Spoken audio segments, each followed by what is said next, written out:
Aunt Vanessa suddenly rose from her seat in the middle of the family gathering and pointed directly at Rachel Morgan. Her voice was so cold and sharp that the spacious room instantly felt suffocating. "That girl is only here for the money. She doesn't belong to the Blackwell family." The atmosphere froze. People who had been casually raising their wine glasses slowly lowered them. Some exchanged curious glances, while others looked at Rachel as if she were an intruder who had wandered into a place where she was never meant to be. Rachel said nothing. She simply stood there in her firefighter uniform, still wearing it after a long shift she had barely finished. No one in that room knew that just a few weeks earlier, her life had been completely different.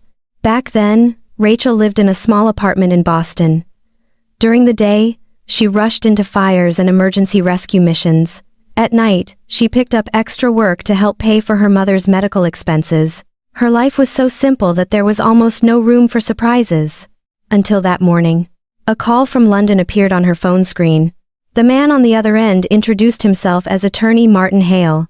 He informed her that Edward Blackwell had passed away, and that Rachel had been named the heir to a portion of an estate worth $45 million.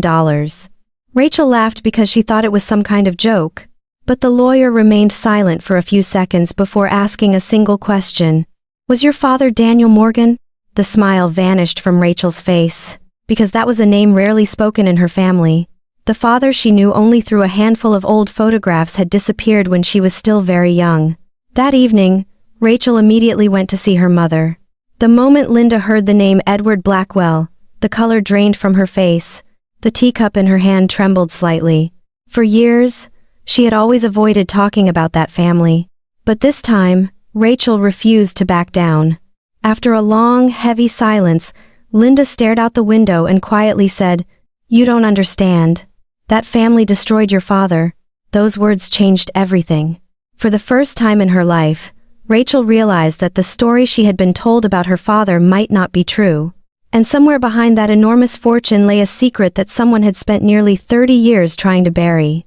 3 days later, Rachel stepped out of Heathrow Airport into the cold rain of early autumn. London stretched beneath a heavy gray sky, completely different from the familiar rhythm of life she had always known in Boston. But it was not the weather that unsettled her. It was the feeling that someone had been waiting for her for a very long time. Attorney Martin Hale's office was located inside a historic building overlooking the River Thames. The silver-haired lawyer placed a thick archive box on the table in front of Rachel. He did not waste time with small talk. Instead, he calmly told her that what she was about to read could change her entire life. Inside were dozens of documents preserved over many years. Internal reports, meeting records, work journals, and letters bearing the name Daniel Morgan. Rachel froze. It was her father's handwriting. The man she had spent her life believing had abandoned his family. Each letter revealed a completely different truth.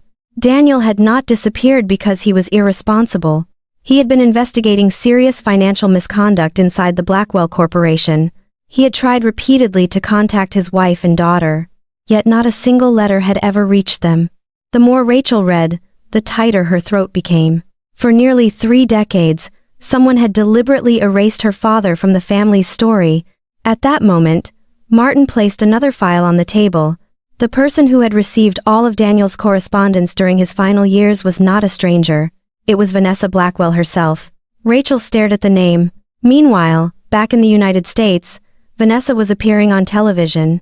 She publicly claimed that Rachel was nothing more than an opportunist trying to seize the family's fortune. Public opinion slowly began to shift in Vanessa's favor. But what Vanessa did not know was that the evidence Rachel had just uncovered was far more than proof of an inheritance claim.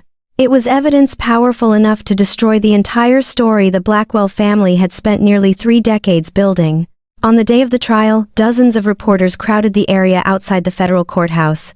The Blackwell family inheritance case had long since become more than a dispute over money. It had evolved into a story about power, secrets, and lies that had survived across generations. Rachel walked into the courtroom wearing a simple dark blue suit. Across the room, Vanessa Blackwell maintained the same confidence she had displayed from the very beginning. She looked at Rachel as though the outcome had already been decided. When the hearing began, Vanessa stood and accused Rachel of taking advantage of an elderly man in his final days in order to claim the family fortune. Her accusations rang through the courtroom with certainty. Rachel did not react. She simply watched as attorney Martin Hale rose to his feet. One by one, documents were presented before the court. Daniel Morgan's letters, the internal reports that had been hidden for years, records proving that he had repeatedly attempted to contact his family. Then came the moment no one expected. Ryan Blackwell took the witness stand. The courtroom immediately erupted in whispers. The same man who had once publicly questioned Rachel now confirmed that numerous family records had been intentionally destroyed many years earlier. The confidence on Vanessa's face slowly faded. Layer by layer, the carefully built facade began to collapse. Several hours later, the final ruling was announced. Rachel was officially recognized as the rightful heir, but her greatest victory had nothing to do with the money. It was the restoration of Daniel Morgan's honor at last. A few months later, Rachel used most of the inheritance to establish scholarship funds for the children of firefighters and emergency responders. For the first time in nearly 3 decades, a story that had been buried was finally brought into the light. And at long last, justice found its way back home. If you were Rachel, would you forgive the family who hid the truth about your father for so many years? Let me know your thoughts in the comments below.